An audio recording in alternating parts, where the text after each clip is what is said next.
I felt my heart stop when my 7-year-old grandson, Tyler, pointed under the head table and shouted, "Grandma, why is Uncle Rick giving money to that lady under the table?" The elegant ballroom went silent. 200 guests froze mid-applause. My daughter Charlotte, still in her wedding gown, turned to her new husband with confusion in her eyes. And there was Rick, my son-in-law's best man, his face draining of color as he straightened up, stuffing something into the palm of a woman never seen before. A woman who definitely wasn't on the guest list. A woman who looked eerily like my daughter, except for the cold calculation in her eyes that Charlotte had never possessed. I couldn't breathe, couldn't move. The champagne flute slipped from my fingers and shattered on the hardwood floor, the sound echoing through the terrible silence. The woman smoothly rose from her crouched position, tucked an envelope into her purse, and slipped away while every eye in the room focused on Rick, my son-in-law's brother, the man who had just delivered a beautiful, tear-jerking toast about loyalty and family only 20 minutes earlier. And now this. I locked eyes with my ex-husband across the room. After 30 years apart, we could still read each other's thoughts. This wasn't just some wedding drama, this was something far worse. It's strange how a single moment can unravel years of careful planning. I'd spent 14 months helping Charlotte prepare for this day, $37,892 on the venue, flowers, and catering. Hours upon hours, selecting the perfect shade of blue for the bridesmaids' dresses that would complement Charlotte's cream gown. All those careful decisions, the delicate family negotiations, the seating chart I'd revised 17 times to keep feuding relatives separated. And now my grandson's innocent observation had torn through it all like a hurricane. But what Tyler couldn't have known, what none of us knew then, was that he had just exposed the first thread of a deception so elaborate that it would eventually unravel 3 families, reveal a double life spanning 8 years, and ultimately save my daughter from a fate I still have nightmares about. I should start at the beginning, not at the wedding disaster. That's the middle of our story, but 3 years earlier, when Charlotte first brought Michael home to meet us. I remember the day, clearly, October 17, 2022, a crisp autumn Sunday. The maple tree in our front yard was blazing red, and I'd spent the morning baking Charlotte's favorite lemon bars. She was 32 then, successful in her career as a pediatric physical therapist, but unlucky in love after a devastating breakup with her college sweetheart 6 years earlier. "Mom," she had texted me the week before, "I'm bringing someone special home next weekend. I think this might be the one." In 20 years of parenting an adult daughter, I'd never received a text like that from her. When Michael stepped through my front door, I understood why Charlotte was smitten. Tall and broad-shouldered with kind hazel eyes, he carried himself with a quiet confidence. He brought me a small potted orchid instead of cut flowers, "so you can enjoy it longer," he explained, and he knelt down to greet my cat Pepper with respectful gentleness before the old girl had even decided to investigate him. Charlotte watched him with a glow I hadn't seen since she was a girl opening Christmas presents. "Michael's an architectural engineer, Mom," she told me proudly as I served coffee. "He's working on that new children's hospital downtown." Michael smiled modestly. "Just part of the team," he said. But the way he described his work revealed both passion and expertise. I noticed how he listened when Charlotte spoke, how he rested his hand lightly on her back as they moved around the kitchen, helping me prepare dinner. Small gestures that spoke volumes. By the time they left that evening, I found myself hoping something I hadn't done since Charlotte's heartbreak years before. Michael seemed different, more mature, more present. When I hugged Charlotte goodbye, she whispered, "He's going to ask me to meet his family next weekend." I squeezed her hand and whispered back, "He's lovely, sweetheart," and I meant it. Truly, that night, I called my best friend Marilyn and talked for an hour about wedding colors and venue possibilities. "Listen to yourself," she laughed. "They've been dating 3 months. But I had a feeling. Mother's intuition, I suppose. Or maybe just desperate hope for my daughter's happiness." Their courtship progressed with a comforting predictability. Meeting his parents, the accomplished Dr. and Mrs. Evans from Fairfield, Connecticut. Holidays together. Moving in after 8 months. Then the elegant proposal at the Botanical Gardens on their 1-year anniversary, complete with photographer hiding behind the orchids to capture the moment. Charlotte called me sobbing with joy. "Mom, I can't believe it. He had the ring custom-made to match Grandma's vintage setting but with modern stones." The engagement dinner brought our families together at La Maison, where Michael's father insisted on ordering $300 bottles of champagne. Rick was there too. Charming, handsome Rick, who gave the first of many toasts we would hear from him. To my little brother, he had said, raising his glass, who somehow convinced this beautiful, brilliant woman to say yes. Charlotte, welcome to the family. We're the lucky ones. If only I'd paid more attention to Rick that night. To the way his smile never quite reached his eyes when he looked at his brother. To how he held Charlotte's gaze a beat too long when they clinked glasses. But I was too caught up in the celebration, in the relief of seeing Charlotte so happy after years of watching her carefully rebuild her heart. Michael and Charlotte set a date for the following June, a 14-month engagement that gave us plenty of time to plan. And plan we did. Every weekend became about venues, tastings, dress fittings. My ex-husband Robert agreed to help with costs, even though his new wife clearly resented it. It's for Charlotte, he told me firmly when I offered to cover more. I've been saving for this since she was born. The first crack in the perfect facade appeared 6 months before the wedding.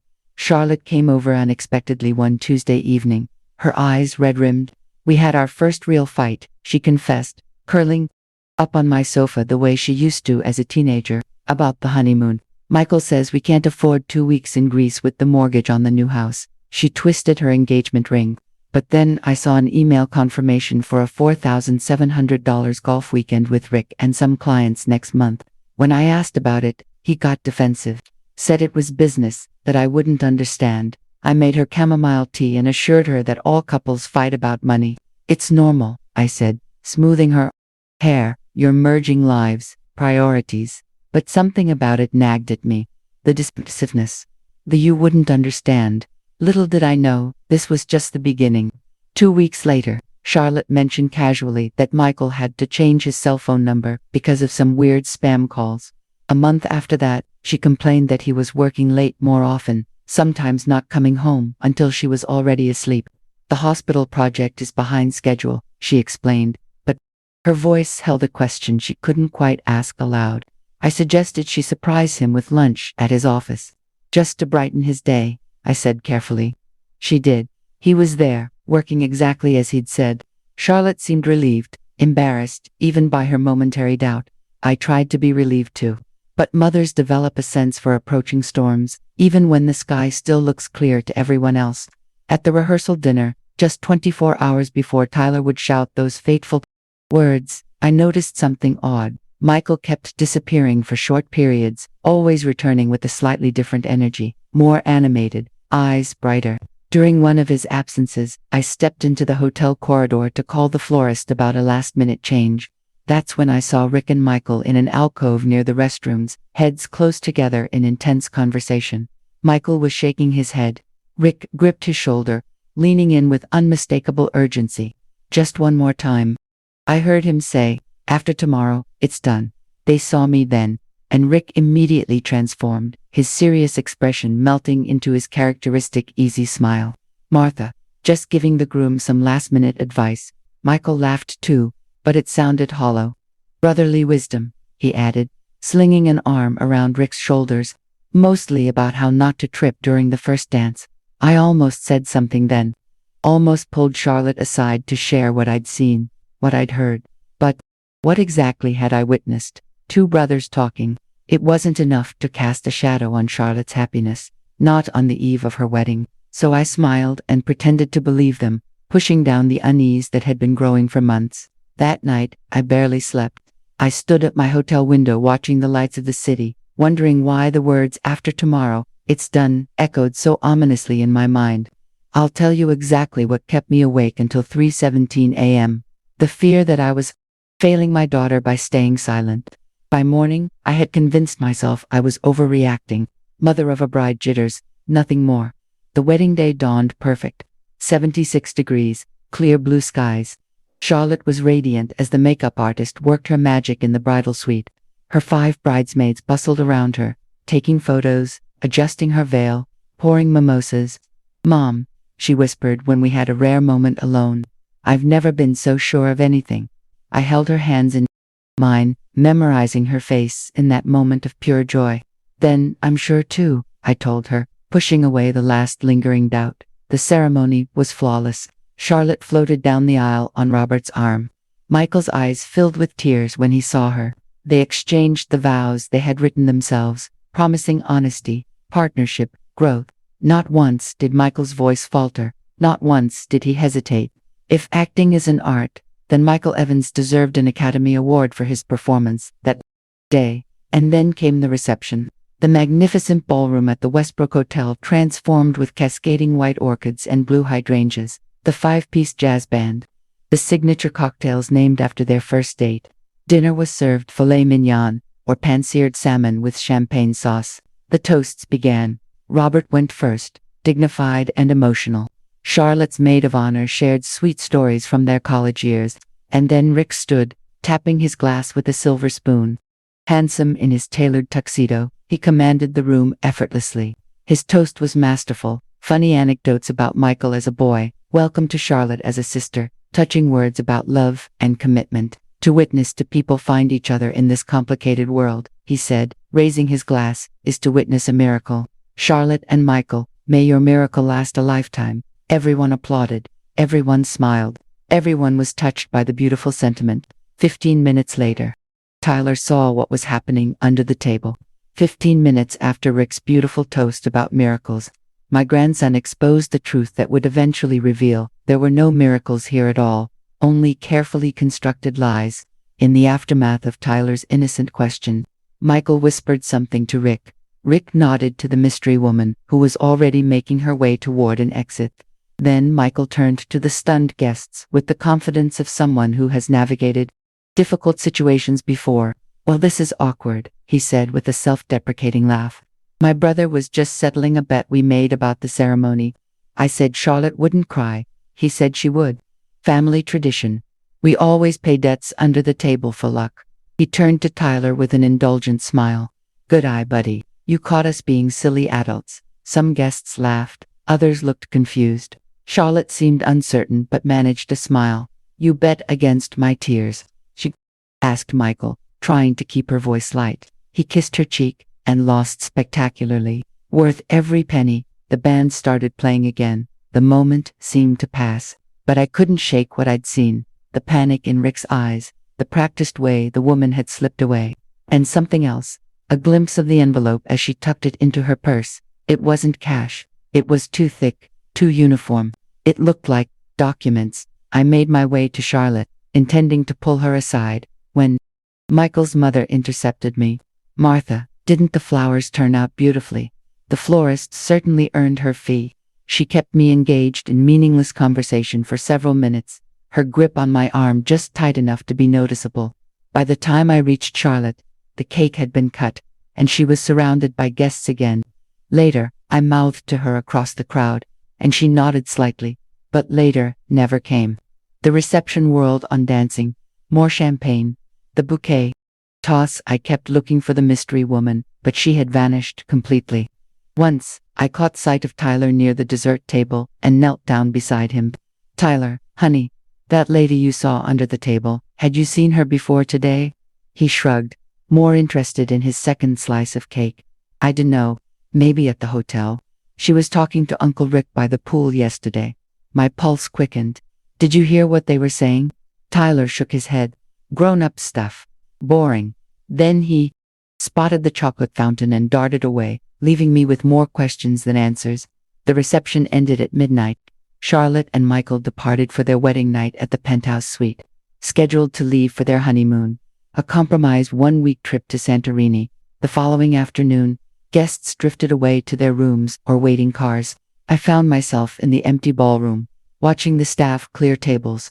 My ex-husband appeared beside me, loosening his tie. You saw it too, he said quietly. Not a question. Robert had always been perceptive. Something's not right, I admitted. That woman, he nodded. I'm going to make some calls tomorrow. Michael's father was vague about their family business when I asked directly. Very vague. We stood in silence for a moment, united in parental concern as we hadn't been in years. Let's not say anything to Charlotte yet, he finally said. Not until we know more. Not until we have something concrete. I agreed. Reluctantly, but sleep evaded me again that night. At 3 a.m., I found myself in the hotel lobby, nursing a cup of tea and scrolling through photos from the evening on my phone. That's when I noticed her. In the background of a group shot, partially obscured but definitely there, the mystery woman. She was speaking to the wedding photographer, her hand extended as if giving him something. I zoomed in, trying to see more clearly, but the image blurred. Still, it was proof she had been there, that I hadn't imagined her. I forwarded the photo to myself and deleted it from my phone, a precaution that would later prove prescient. Then I tried calling Charlotte, knowing she wouldn't answer but needing to hear her voicemail greeting anyway, just for reassurance. "You've reached Charlotte Wilson," her recorded voice said cheerfully. "Leave a message." Not Charlotte Evans, not yet. The name change would come later. Morning brought a flurry of activity. Brunch with remaining guests, opening gifts, seeing Charlotte and Michael off on their honeymoon. Charlotte seemed happy, if exhausted. Everything was perfect. "Mom," she said as we hugged goodbye in the hotel lobby. "Except for Tyler's little moment." She laughed softly. "Leave it to kids to keep things interesting." I searched her face for any sign of doubt or concern but found none. "Call me when you land," I insisted. "And every day from Greece." She promised she would. I watched their taxi pull away, fighting the urge to run after it, to pull my daughter back from what my instincts were, now screaming, was danger. Instead, I turned to find Tyler and my daughter-in-law Jen waiting to drive me home. "Grandma," Tyler said solemnly, taking my hand. "Did Uncle Michael get in trouble because of what I said?" I knelt down to his level. "No, sweetheart. Adults are complicated sometimes. You didn't do anything wrong, but he had done something important. Something that would eventually save his aunt from a predator who had targeted her, studied her, and strategically inserted himself into her life. I just didn't have the full picture yet. What I did have was a growing list of inconsistencies and odd behaviors. And now, a photograph of a woman who looked unsettlingly like my daughter, receiving an envelope under a table and speaking to our wedding photographer. It wasn't much, but it was enough to keep me from dismissing my concerns. When I got home that afternoon, I created a new document on my computer. "Wedding Questions," I titled it. Then I listed everything that had struck me as strange, from Michael's changed phone number to Rick's urgent whispers. Looking at it all in one place made my stomach knot with dread. This wasn't wedding jitters or an overprotective mother's paranoia. This was something systematic. Charlotte called from Santorini as promised. "Mom, it's paradise here. The villa overlooks the caldera, and we can see the sunset right from our terrace." She sounded genuinely happy, and for a moment, I questioned my suspicions. "Michael surprised me with a private yacht tour tomorrow," she continued. "And guess what? Rick sent us the most amazing champagne. Dom Perignon, Arling Ling Ba." The card said 2 new beginnings. Isn't that sweet? I made appropriate enthusiastic responses while wondering why Rick, who had looked so tense at the wedding, was now sending $400 champagne with cryptic messages. "How are the wedding photos coming along?" I asked casually. Charlotte paused. "Actually, there's been a weird issue. The photographer said some of the reception files were corrupted. He's trying to recover them." Corrupted files. The woman speaking to the photographer. It couldn't be coincidence. After we hung up, I called the photography studio directly. "This is Martha Wilson, mother of the bride from Saturday's Evans wedding," I began confidently. "I'm calling about the corrupted files." The receptionist transferred me to the photographer himself, Jacob.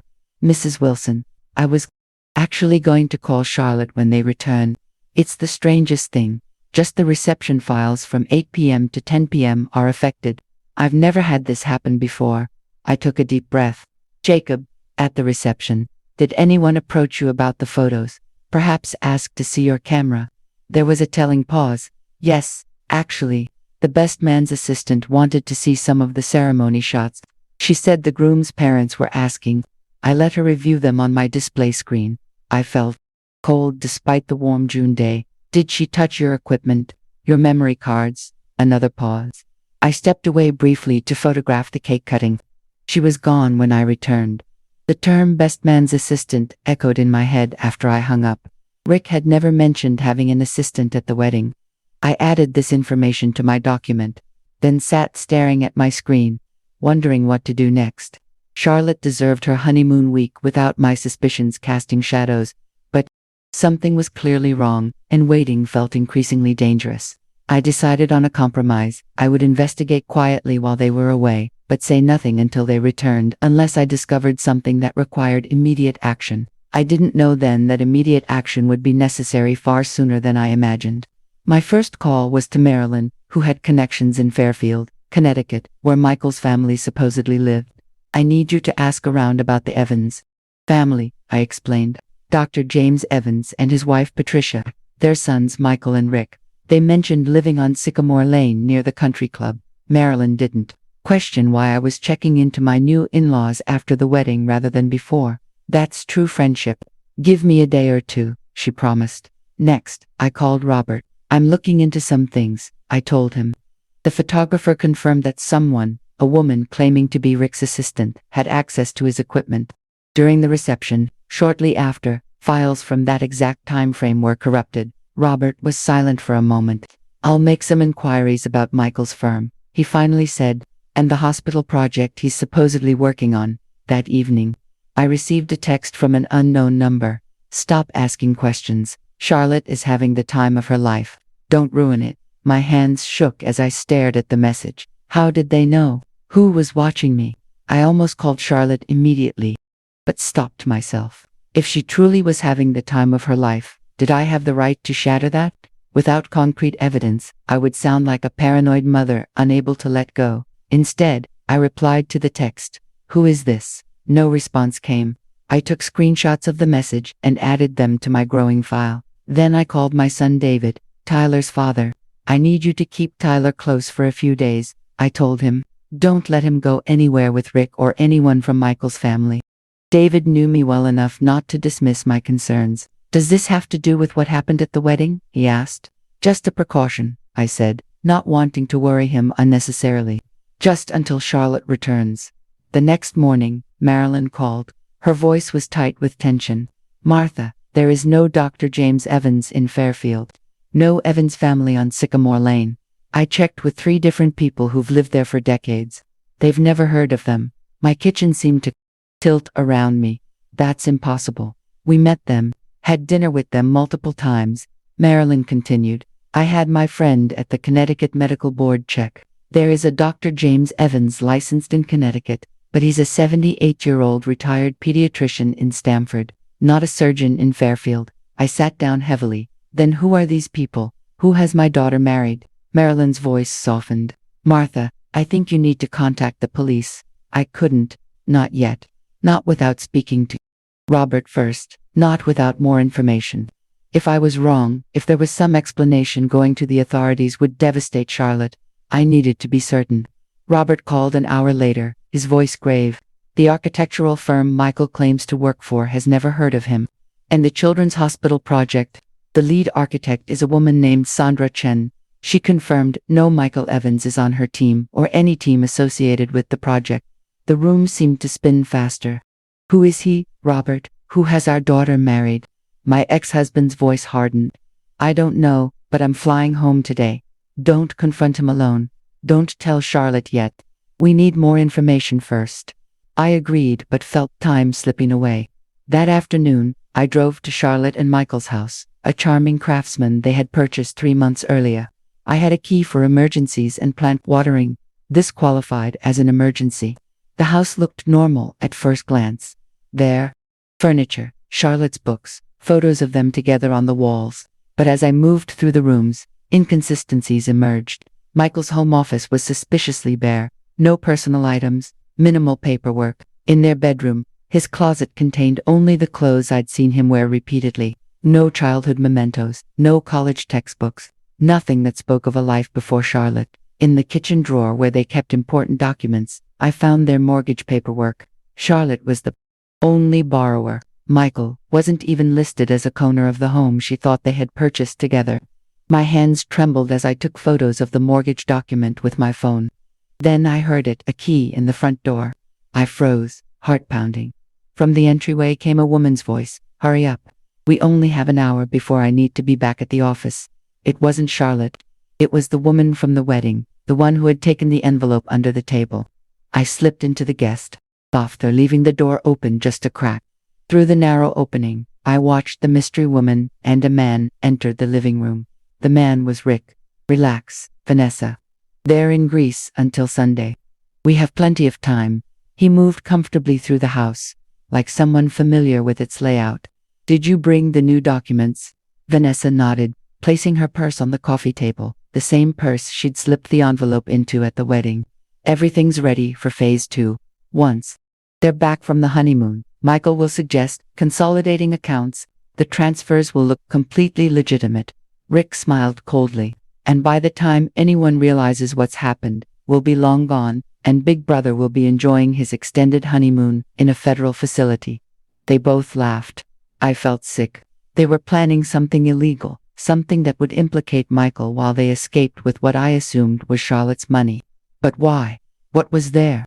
Connection. As if hearing my question, Rick pulled Vanessa close. 4 more days, baby, 4 more days, and we're free of him forever. They kissed passionately, and I finally understood. Rick and this Vanessa woman were involved. Together, they had orchestrated something targeting both Michael and Charlotte. But Michael's role remained unclear. Was he victim or accomplice? I needed to get out, to call Robert, to warn Charlotte. But I was trapped in the bathroom while they moved through the house. I heard drawers opening, papers rustling. Don't forget the passport, Rick said, and make sure you put everything back exactly as you found it. Charlotte's mother is nosy. At the mention of me, my blood ran cold. They knew I was suspicious. Had they somehow seen me enter the house? I checked my phone, no signal. Of course, the guest bathroom was in the home's interior, away from windows. For 43 terrifying minutes, I stood motionless in that bathroom, barely breathing, straining to hear their movements. Finally, Rick called out, "Let's go, we've got what we need." I heard the front door open and close. Still, I waited 5 more minutes before emerging. The house appeared unchanged, but my instincts told me they had taken or altered something important. In Charlotte's office, her laptop was open when I was certain it had been closed before. I didn't touch it, afraid of leaving evidence of my presence. Instead, I hurried out, locking the door behind me. In my car, I finally called Robert. They were in the house, I said, my voice shaking. Rick and that woman, Vanessa. They're planning something for when Charlotte returns. Something about consolidating accounts and transfers. Robert, I think this is a financial scam. Robert's voice was steady, grounding me. I'm landing in 2 hours. I've hired a private investigator, retired FBI. He's meeting us at your house at 7 p.m. Martha, do not go back to that house. Do not contact Michael or Rick. And try calling Charlotte again. Tell her there's a family emergency, that she needs to come home immediately. I've tried 5 times. Each call went straight to voicemail. I think they're jamming her communications somehow. I told Robert when he arrived at my house that evening, along with Frank Torres, the pie or she's somewhere without service. Frank, a serious man with calculating eyes, listened to our story without interruption. When we finished, he nodded once. This sounds like a variation on a romance scam, but more sophisticated. Multiple players, long-term investment in the mark, physical presence rather than just online interaction. The next 2 hours were a crash course in modern predatory schemes.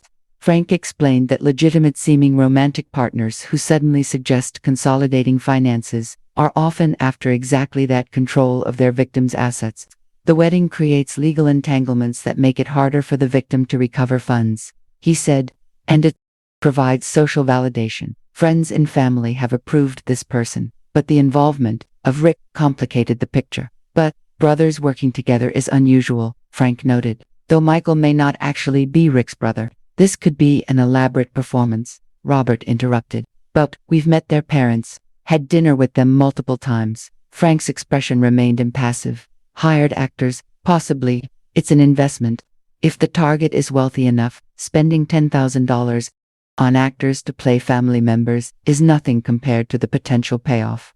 Charlotte wasn't extraordinarily wealthy, but between her savings, her portion of my late parents' estate, and the house she apparently owned alone, she had assets approaching $900,000, a significant sum, and if Michael, or whatever his real name was, gained access to her accounts, he could drain them in hours. We need to freeze her accounts, Robert said decisively. Can we do that without her authorization? Frank shook his head. Not legally, not without evidence of fraud. And if we're wrong, if there's some explanation, you've just humiliated your daughter and potentially damaged her marriage. He leaned forward. Here's what we can do. I'll run background checks on Michael, Rick, and this Vanessa person. Real ones, not the surface level ones you might have done before the wedding. I need all the information you have. Full names, dates of birth, photos, everything. We gave him everything. Photos from the wedding, Michael's supposed resume, the address in Connecticut. What about Charlotte? I asked desperately. She's in Greece with a potential criminal, unable to contact us. Frank's expression softened slightly. Let's not jump to worst-case scenarios. If this is a financial scam, they need her alive and cooperative. Violence doesn't serve their purposes. The words alive and cooperative sent chills through me. My daughter, my Charlotte, who had been so careful with her heart after her last heartbreak, was now potentially in danger from the man she had married just days earlier. I'll expedite everything, Frank promised. We'll have preliminary results by morning. I didn't sleep that night. Instead, I combed through every photo, every text, every email Charlotte had shared about Michael over their 18-month relationship, looking for inconsistencies, contradictions, anything that might have been a warning sign. The changed phone number, the work emergencies, the gradual isolation from friends who just didn't understand their connection. Classic signs, according to Frank, but nearly impossible to recognize when they happen incrementally over months. At 5:47 a.m., my phone rang. It was Charlotte. Mom. Her voice sounded strange, constrained. I'm calling from the hotel phone. My cell isn't working. I closed my eyes in relief at hearing her voice. Honey, I need you to listen carefully. There's been an emergency at home. You and Michael need to come back immediately. There was a pause. What kind of emergency? Is everyone okay? I hated lying to my daughter, but Frank had been clear. If Michael was what we suspected, confronting him in a foreign country could be dangerous. It's your brother. David's had an accident.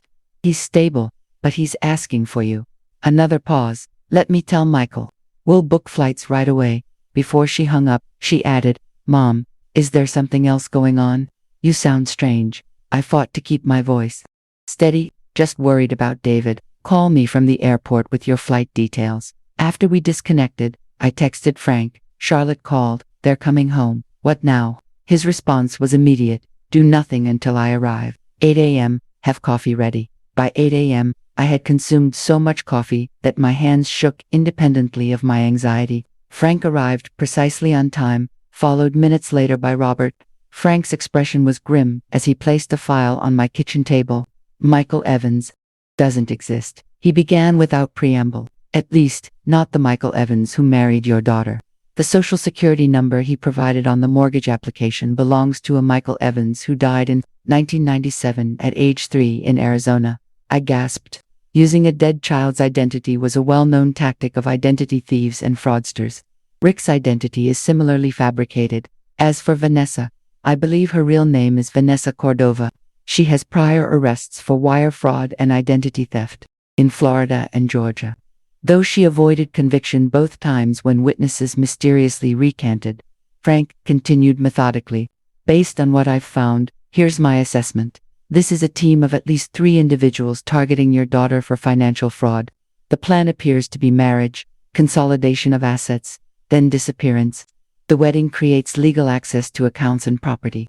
Once they've transferred everything of value, Michael will likely disappear too, leaving Charlotte with debt and legal complications. Robert's face had turned to stone. How do we stop them?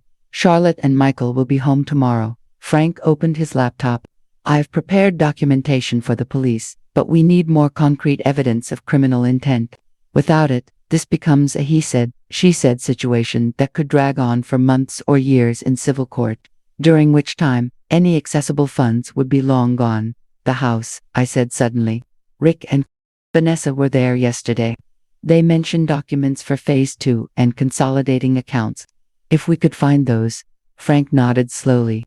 If we had evidence of them planning financial fraud, that would change everything. Robert leaned forward. Charlotte gave me a key when they bought the place. In case of emergencies, Frank closed his laptop. This qualifies. But we need to be careful. If they have surveillance. I thought of how they seemed to know I had been asking questions. I think they might. They texted me to stop investigating. Frank's eyebrows rose slightly. Then, we need to be extremely cautious. And quick. If they know you're onto them, they may accelerate their timeline. 2 hours later, we entered Charlotte and Michael's house with extreme caution. Frank checked for surveillance devices while Robert and I began a methodical search. In Michael's sparse office, nothing. In the filing cabinet of Charlotte's much more personalized workspace, nothing unusual. We were about to give up when Frank called us to the guest bedroom, the one room I hadn't thoroughly checked during my previous visit. "Look at this," he said, pointing to the closet. The rod of hanging clothes concealed the small safe mounted to the wall. "Standard hotel-style safe," Frank noted, "but not something most people install in a guest room closet." Robert stepped forward. "Can you open it?" Frank studied the keypad. "Not without the code or drilling it, which would alert them. But the fact that it's hidden here, rather than in the master bedroom, is telling." As we pondered our next move, my phone chimed with a text. "Charlotte, booked on United 9463, arriving tomorrow 4:15 p.m. How's David?" I quickly replied, "Stable. Doctor's optimistic. Safe travels." To Frank and Robert, I said, "They'll be home tomorrow afternoon. We're running out of time." Frank was examining the molding around the safe. "There might be another approach. These consumer safes often have manufacturer overrides for when people forget their codes. If I can identify the model," Robert interrupted, pointing to a small logo on the keypad. "Bright Security. Model 350 looks like." Frank's expression changed. "That helps. Let me make a call." 20 minutes later, after a hushed phone conversation with a colleague, Frank had an override code. With steady hands, he entered the sequence. The safe clicked open. Inside were passports, not just for Michael and Rick, but 3 additional ones I didn't recognize. All with different names but the same photos. Beneath these, a USB drive and a folder containing what appeared to be bank account information, Charlotte's bank account information, with transfer authorization forms already bearing what looked like her signature. Frank documented everything with his phone while wearing gloves. "This is it," he said quietly. "Evidence of identity fraud and attempted financial fraud. Enough for the police to act." Robert's face was thunderous. "I want them arrested the moment they land." Frank shook his head. "We need to be strategic. If we alert authorities now, they might get warning and disappear before arriving. We need to close the trap when they're here." The next 24 hours were the longest of my life. Frank coordinated with police and the FBI, who took immediate interest when they saw the evidence of multiple false identities and financial fraud. The plan was simple but required precise timing. Allow Charlotte and Michael to clear customs and enter the main terminal before law enforcement moved in. This would ensure Charlotte's safety while preventing any potential escape. I insisted on being present, despite everyone's concerns. "She's my daughter," I said firmly. "When her world collapses, I need to be there." Robert would be positioned separately, in case Michael somehow evaded the initial approach. As a final precaution, I texted Charlotte, "David's being moved to a new room. Meet us at the airport coffee shop instead of coming straight to the hospital." United 9463 from Athens via London landed at 4:23 p.m. I sat in the airport coffee shop, hands wrapped around a cup I couldn't drink, watching the arrival board. Frank was nearby, posing as a business traveler with his laptop open. 4 plainclothes officers were strategically positioned throughout the terminal. At 4:57 p.m., I saw them, Charlotte looking tired but happy, holding Michael's hand as they emerged from customs. Stood, waving to catch her attention. Her face lit up when she saw me, and she hurried over, pulling Michael along. "Mom, how's David? Is he really okay?" Before I could answer, Michael's expression changed. His eyes darted around the terminal, landing on Frank, who was now standing, badge visible. Michael's hand dropped Charlotte's. "I need to use the restroom," he said quickly. "Be right back." Charlotte turned to watch him go, confusion crossing her face. That's when Frank moved in, to officers flanking him. "Michael Evans." Frank called clearly. Michael froze, then suddenly bolted toward an emergency exit. He didn't make it 3 steps before the officers had him on the ground. Charlotte screamed. I wrapped my arms around her as she tried to run to him. "Mom, what's happening? Why are they arresting Michael?" Her voice was pure panic, her body trembling. Honey, I said as gently as I could while still restraining her, that man is not who you think he is. His name isn't Michael Evans. He's been lying to you, to all of us. Charlotte shook her head violently. No, no, this is a mistake, Michael. She fought against my hold as the officers handcuffed him and recited his rights. Frank approached us, his manner gentler than I'd seen before. Ms. Wilson, I'm Frank Torres, private investigator. Your parents hired me to look into some concerning behaviors surrounding your wedding. Charlotte stared at him in shock. What are you talking about? Mom, make them stop. I kept my arm firmly around her shoulders. Charlotte, listen to me. The man you married isn't who he claims to be. We found evidence in your house, false passports, financial documents with forged signatures. He and his associates were planning to steal everything from you. Charlotte's face drained of color. Associates. What associates? Frank answered calmly. The man who called himself Rick Evans was arrested an hour ago, as was a woman named Vanessa Cordova. They were at your house, removing evidence. Charlotte's legs gave out. I guided her to a chair as the reality began to sink in. This can't be happening, she whispered. We just got married. We were just in Santorini. He loved me. The last sentence broke my heart. The way her voice cracked on loved. I knelt in front of her, taking her hands in mine. Honey, I'm so sorry. So very sorry. But it wasn't real. He targeted you. They all did. Fresh horror dawned on her face. The wedding, oh God, the wedding. Everyone was there. Everyone watched me marry. Who did I marry? Mom. Frank gently placed a photograph on the table. A mugshot of a younger version of the man Charlotte knew as Michael. His real name is Daniel Mercer. He has previous arrests for fraud in 3 states. The debriefing at the FBI field office lasted until midnight. Charlotte sat stoically as agents explained what they had uncovered in just the few hours since the arrests. Daniel Mercer, Vanessa Cordova, and Andrew Paxton, the real name of Rick, were part of a sophisticated fraud ring that had operated for at least 8 years, targeting professional women with assets and limited family connections. Charlotte had been their 7th known victim.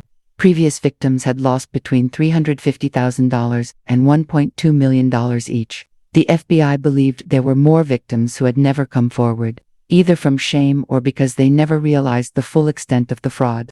In most cases, the agent explained gently, the husband would disappear within 3 to 6 months of the wedding, taking all accessible assets. The women were left with emptied accounts, maxed out credit, and sometimes criminal implications for fraudulent financial activities conducted in their names.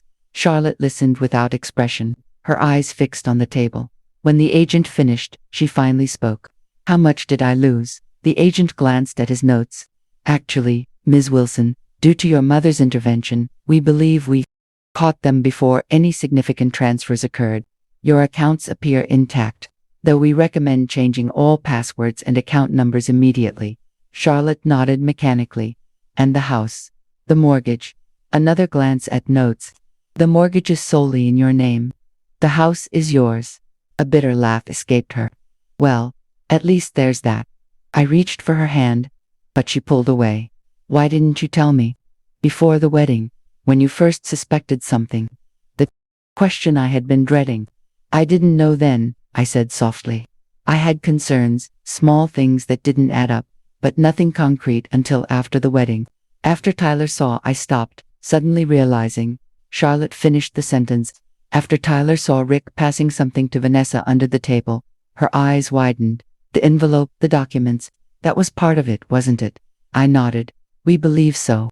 Frank thinks they were transferring falsified documents, things they would later use to access your accounts.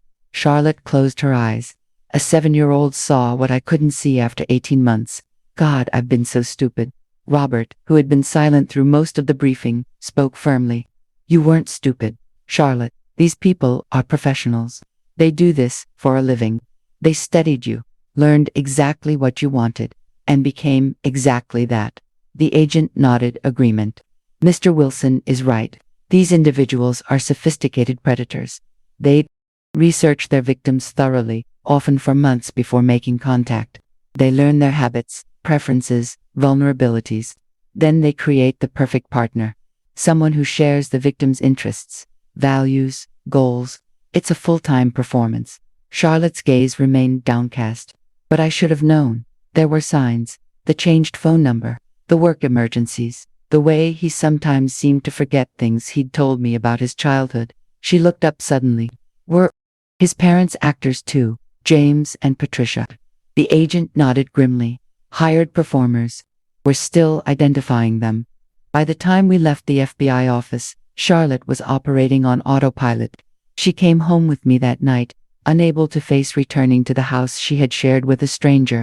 In my guest room, her childhood bedroom, she finally broke down, sobs racking her body as I held her.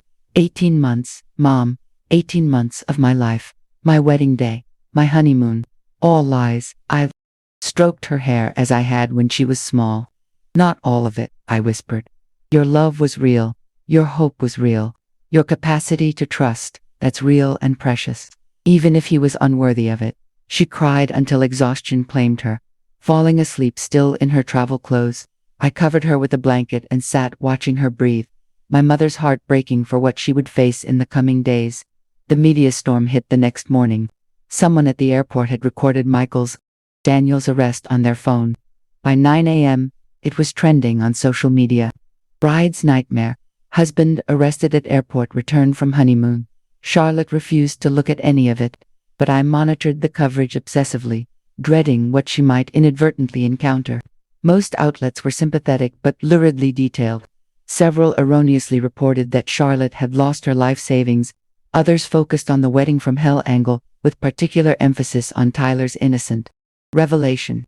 By noon, reporters were camped outside my house. By evening, 3 national news programs had featured the story. Charlotte remained in her room, emerging only when I insisted she eat something. Everyone knows, she whispered, staring at the sandwich I'd made. Everyone's talking about how foolish I was. Not foolish, I corrected gently. Targeted. There's a difference. But I understood her shame, her sense of violation. In the days that followed, more details emerged. Daniel, Andrew, and Vanessa had operated under at least 12 different identities in the past decade. They had apartments in 4 different cities. Andrew and Vanessa were actually married, playing whatever roles were necessary for each con. The FBI discovered evidence of extensive research on Charlotte, her daily routines, her financial information, her past relationships, even psychological assessments of her likely responses to various manipulations.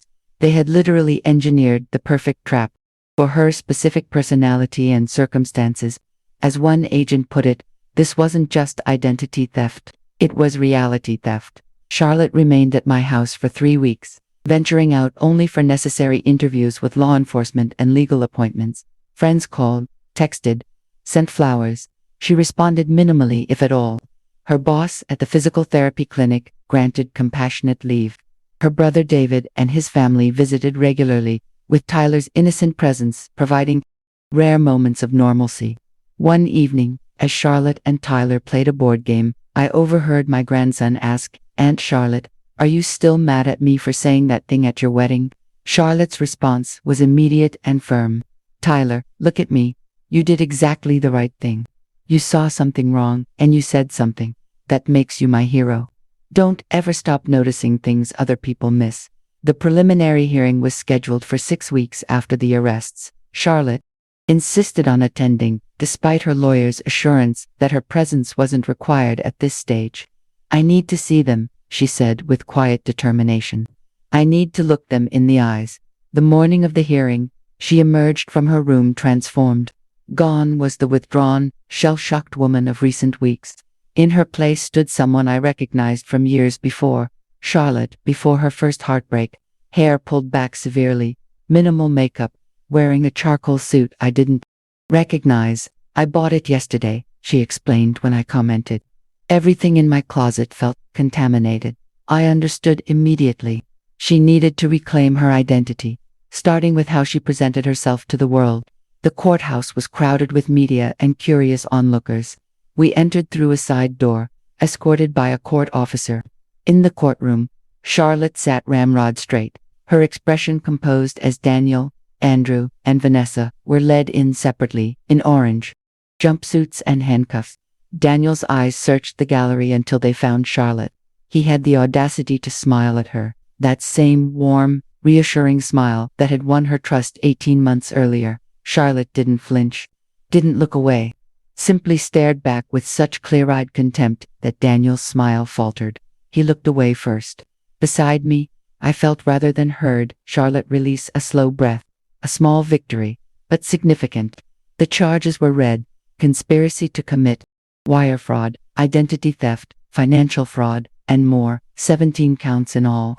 The prosecution outlined their case, revealing that searches of the defendants' various properties had uncovered evidence linking them to at least 12 previous victims across 5 states.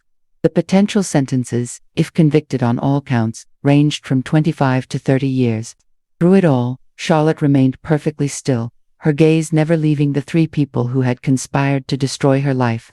When the judge asked for pleas, each defendant said not guilty in turn. As Daniel spoke those words, Charlotte made a small sound, not quite a laugh, not quite a scoff. The judge's eyes flicked to her momentarily, but Charlotte had already composed herself again.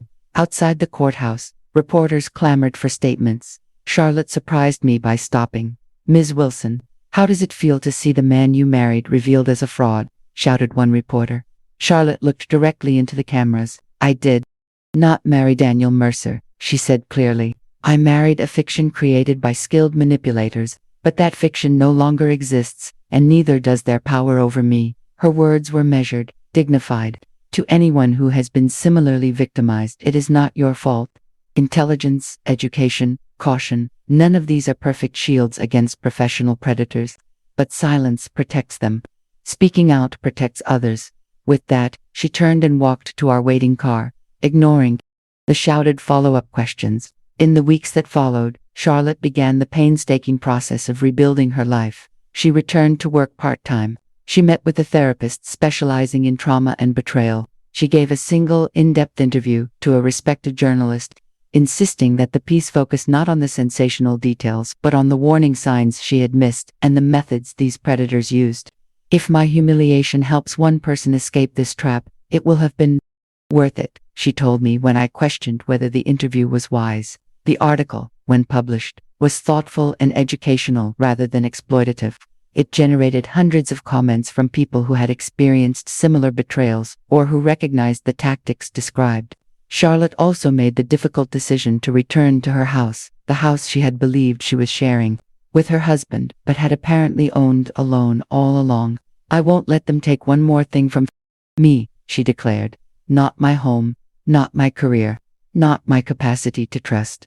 The day she moved back, Robert, David, and I helped her repaint the master bedroom, replacing the blue Michael had chosen with a vibrant yellow Charlotte had always loved. We rearranged furniture, replaced linens, hung new artwork, small acts of reclamation, of exorcism. In the guest room where we had found the hidden safe, Charlotte created a home office, claiming the space for productive work rather than secrets and deception. 3 months after the arrests, the prosecutors approached Charlotte with news. Daniel was offering to plead guilty in exchange for a reduced sentence. Part of his proposed agreement included a full confession detailing how they had targeted her and operated their scheme. "It would spare you a trial," the prosecutor explained, "but the decision is yours. If you want your day in court, we are fully prepared to proceed." Charlotte considered this carefully. Will his confession help the cases involving other victims, women who might not be strong enough to face him in court? The prosecutor nodded. "Potentially, yes. It provides a pattern of behavior that strengthens all the cases." Charlotte looked at me, then back to the prosecutor. "Then I support the plea deal. But I want to deliver a victim impact statement at his sentencing. In person. I want him to hear from me." Daniel's sentencing was scheduled for January, 6 months after the wedding that was supposed to begin. Charlotte's happily ever after but had instead initiated her into a nightmare. During those months, Charlotte had transformed. The betrayal had nearly broken her, yes, but in its aftermath, she had discovered reserves of strength she hadn't known she possessed. She joined a support group for fraud victims. She consulted with the FBI on educational materials about romance scams. She reclaimed her finances, her home, her sense of self, and she wrote her victim impact statement, 17 drafts. Over 6 weeks, each version more refined, more powerful. The night before the sentencing, she read it to me one final time. "Is it too angry?" she asked. I shook my head.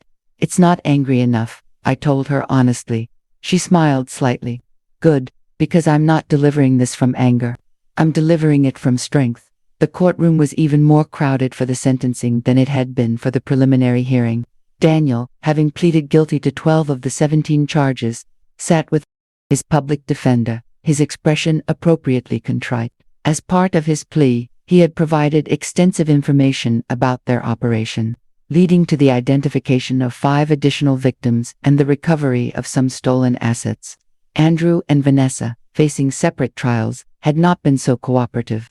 The judge reviewed the case details, the pre-sentencing report, and then turned to Charlotte. "Ms. Wilson, I understand you wish to deliver a victim impact statement." Charlotte rose, smoothed her dress a deep green that brought out the gold in her eyes, and moved to the podium. "Your Honor," she began, her voice clear and steady, "my name is Charlotte Wilson. 6 months ago, I believed I was Charlotte Evans, married to Michael Evans. Today, I know neither of those people ever truly existed." She looked directly at Daniel. "The man I knew as Michael, the man whose name I took, whose bed I shared, whose future I planned, was a carefully constructed fiction designed to separate me from my assets and leave me emotionally and financially devastated." Daniel's eyes remained downcast. "What the defendant stole from me cannot be fully measured in dollars. He stole time, 18 months of my life. He stole trust, not just in potential partners but in my own judgment. He stole memories, transforming what should have been precious milestones into scenes from an elaborate con." Charlotte continued, her poise never wavering. "The defendant studied me like a specimen. He learned my habits, my preferences, my dreams, my fears. He became whatever I needed: supportive partner, passionate lover, ambitious, professional, devoted family man. All fabrications, all designed to manipulate and exploit." She paused, looking around the courtroom. "But here is what the defendant failed to understand about me. I am more than the sum of my vulnerabilities. I am more than a target. I am more than what was done to me." Daniel finally looked up, meeting her gaze. "I stand here today not as a victim seeking vengeance, but as a survivor insisting on justice, not just for myself, but for every person this defendant and his associates have harmed, and for those they would have harmed in the future if allowed to continue." As Charlotte concluded, the courtroom remained absolutely silent.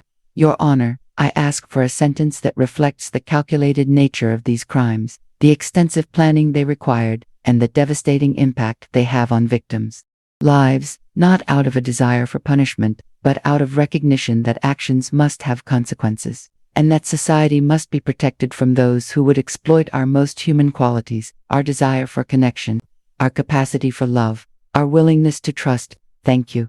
She returned to her seat beside me, her hands steady, her breathing calm. I squeezed her fingers gently. "Perfect," I whispered. She nodded once, her eyes fixed on the judge. The sentence, when delivered, was significant: 18 years with possibility of parole after 12. 1 year for each month he had deceived Charlotte. As the bailiff led Daniel away, he turned toward us one last time, not with the charm that had been his most effective weapon, but with what appeared to be genuine regret. Charlotte met his gaze unflinchingly. No forgiveness, but no hatred either. Simply acknowledgement of what had happened and determination that it would not define her future. Outside the courthouse, she again addressed the waiting media briefly. "Justice has been served, not just for me but for all of Daniel Mercer's victims. I hope this sentence sends a clear message to those who would exploit others through deception and manipulation. You will be caught, you will be prosecuted, and you will face consequences for the harm you cause." That was 2 years ago now. Charlotte has rebuilt her life with remarkable resilience. She legally reverted to her maiden name and moved to a new house in a different neighborhood, not running away, she insisted, but making a fresh start on her own terms. She was promoted at work and now oversees pediatric physical therapy services for 3 hospitals. She established a foundation that provides resources and support for romance scam survivors, particularly those left financially devastated. And yes, she's even begun dating again cautiously, with appropriate background checks. but with her heart gradually reopening to the possibility of genuine connection. As for me, I've learned that a mother's instincts, while not infallible, are worth heeding. That small inconsistencies, when viewed collectively, can reveal important truths. That sometimes the most innocent observers, like a 7-year-old boy at a wedding reception, can see what adults miss because they're not clouded by social expectations or wishful thinking. Tyler, now 9, still occasionally asks about the bad people and whether Aunt Charlotte is okay. She's more than okay, I tell him truthfully. She's stronger now because of what happened. And because of you. If you're listening to this and something feels wrong in your relationship unexplained, inconsistencies, isolation from friends and family, pressure to combine finances, trust that feeling. Document what concerns you. Seek outside perspective. And remember that love, real love, thrives in the light of truth. It doesn't require secrets or manipulation or changing phone numbers to avoid spam calls. What happened to Charlotte could happen to anyone. Intelligence and education are no protection against skilled manipulators who study their targets and become exactly what those targets are seeking. I still have the document I started the day after the wedding. Wedding questions, with all its bullet points of concerns and observations. Sometimes I read through it and wonder if I could have acted sooner, spoken up earlier, saved Charlotte from those months of deception and the public humiliation that followed. But then I remember what she said when I asked her that very question on the 1-year anniversary of the arrests. Mom, you saved me when it mattered most. You noticed what others didn't. You investigated when it would have been easier to stay silent. You were there when my world collapsed. She took my hand then, this daughter of mine who had endured the unimaginable and emerged not just surviving but flourishing. Some lessons can only be learned through fire, she said. What matters isn't the burning. It's who's there to help you rise from the ashes. So I ask you, what would you do if you noticed something wrong at a loved one's wedding? Would you speak up, even at the risk of causing pain or embarrassment? Or would you stay silent and hope for the best? Remember Tyler's innocent question that started it all. Grandma, why is Uncle Rick giving money to that lady under the table? Sometimes the most powerful act of love isn't staying silent to preserve happiness based on lies. Sometimes it's having the courage to name what you see, to investigate what doesn't feel right, to stand firm in the face of deception. If you know someone who might be falling prey to a relationship built on manipulation and lies, share this story with them. It might just be the wake-up call they need. And if you've been through something similar, know this: your worth isn't determined by those who sought to exploit you.